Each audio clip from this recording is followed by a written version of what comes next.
Allora a Mezzetellina sono andata a Cittadella, a Vigo, qui, dove sono partito a fondare la casa che hanno a Straremurso, e dopo a Chigliani. E a Chigliani avevo 10 anni quando ci sono giunto, a finalmente a 22 anni.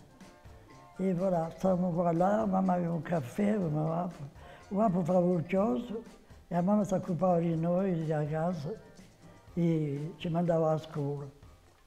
Andavamo a scuola a piedi, a Fetta a Vigo. 2,5 chilometri, nella mia casa, ma non avevo anche la tavola, io mi riprendo le mani e le braccia, e voilà.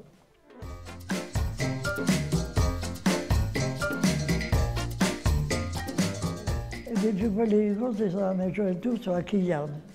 Voilà, perché c'era sempre niente in casa, la mamma faceva la pulizia per noi, e mi dico, voilà, c'era sempre niente, avevamo un piccolo caffè, avevamo le serenate.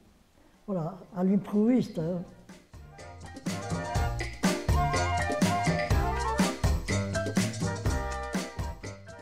Ah, era più come innanzi, noi ci contentavamo di tutto. E poi l'epoca non è più la stessa. Cioè mica volevano i giovani dicevano pure questo che ha fatto questo.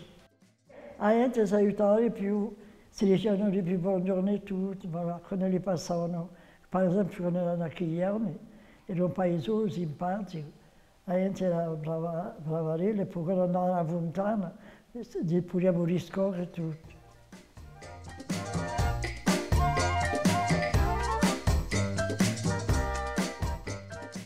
Di Roma non so come la sarà mica la stessa che oggi sicuramente. Ci sarà un po' carino, ma mica non mica pensieri, so che da cara. Si può mica parlare.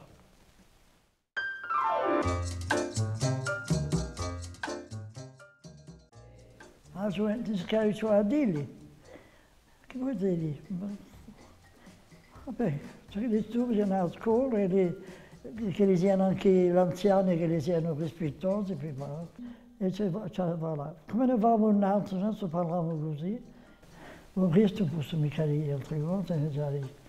È vero, non sono mica sola, anche un altro fatto che rispondiamo un po' carello.